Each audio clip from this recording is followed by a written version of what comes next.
Hey everyone, welcome back to the channel. Today, we're building a full utility sorcerer, a build focused entirely on crowd control and team support for large-scale PvP, like guild versus guild. If you're looking for a utility sorcerer that focuses on disabling enemies instead of dealing heavy damage, then this build is for you. We'll cover everything, from the right equipment, stats, and Aesir nodes, to the key skills you'll need to dominate the battlefield. Let's get started. Before we dive in, just a quick word from our sponsors. Tired of your phone's limitations? Or perhaps your PC struggles with demanding emulators? LDCloud offers the solution. A pure cloud-based Android system that runs on powerful servers, freeing you from devices' limitation. No need for high-specs computer or mobile phone. Your game will be installed on their server, not on your device. You can run multiple apps and games simultaneously with no problem. You can run games 24/7, play anytime, anywhere, without worrying about your battery. LDCloud's cross-platform feature lets you switch between devices seamlessly.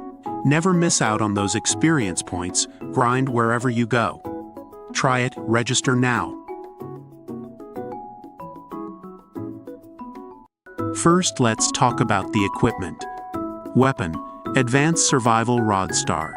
You want to get the 15% HP increase that it gives for your survivability.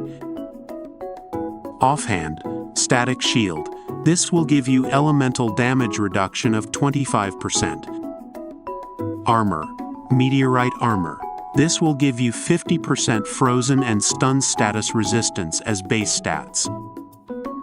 Cloak, Magic Staunch Manteau, for additional HP and 15% neutral damage reduction. Shoes, High Fashion Sandals, for magic damage reduction. If paired with Magic Staunch, it also gives an additional magic reduction of 5%. Accessories, Survival Ring, for additional HP and demi-human damage reduction. Cards. When it comes to cards, you can use HP increase or damage reduction cards for survivability. Weapon, Meta Ant Egg for 5% max HP. Offhand, Loot Card for 20% magic damage reduction. Armor, Thera Frog Card for 30% demi-human damage reduction. Garment, Orc Baby Card or Ragnarok Card for neutral damage reduction. Shoes, Fierce Card for additional 10% HP. Accessories, Spore Card. For the stats, you need high HP, magic and physical damage reduction, as well as negative status resist. Aesir Monument, Black Hole, for additional crowd control ground skill. Invisible Space, for longer cast range. Earth Field Coagulate, for adding Petrify effect on your Earth field. Water Field Freeze, for adding freeze effect on your water field. Diamond Dust Mastery, for reducing its cast delay by 0.75 seconds. Earthquake Stun, for additional stun on your earthquake. Vitality Attributes and HP nodes, to increase your HP pool. Other nodes that are optional are Magic Rod Empower, for additional flee on your Magic Rod skills.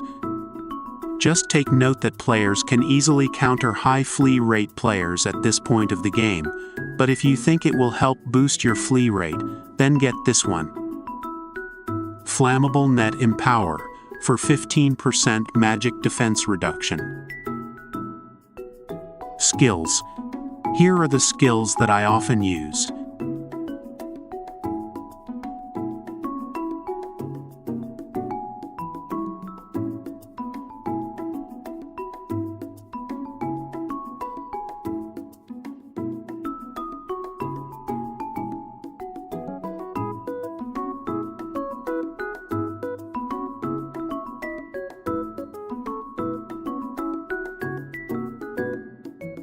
Earth Field, for canceling ground skills.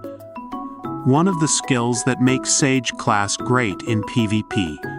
It has no cast time but has 2-second cooldown, so be careful when using it against classes that can counter it like Royal Guards.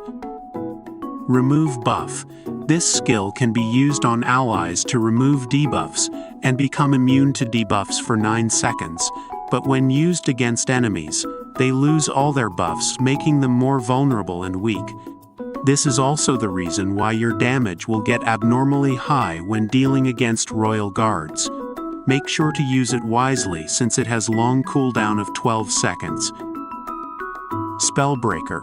This will increase the variable cast time of the enemy by 75% and fixed variable cast time by 2 seconds. You can literally escape the cast range of the enemy's skill to avoid it, making their skill useless.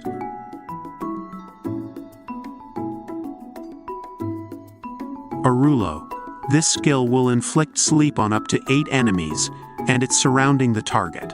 Very useful in large-scale PvP. Diamond Dust, for 60% chance of freezing all the enemy caught by the skill. Earthquake, activating its nodes in Aesir Monument will give an additional stun effect. And lastly, the skills that you can only gain access after activating in Aesir Monument. Black Hole. This skill creates a void that sucks 5 enemies, preventing them to attack and be attacked for 6 seconds. I suggest use this on choke points, since its radius is just small compared to other AoE skills. Invisible Space. This skill extends your next AoE skill's cast range. This has long cooldown, so use it wisely.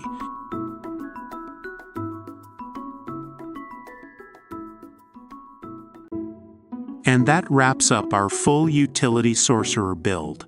As you saw, this build shines best when you're working with a team in large-scale PvP, especially if you have strong defensive stat deposits like damage reduction and elemental damage reduction from Guild and Adventure Handbook. Having high refinement on your gears is also important to maximize your refined physical and magic damage reduction stats. It's all about surviving longer, locking down enemies, and giving your team the advantage.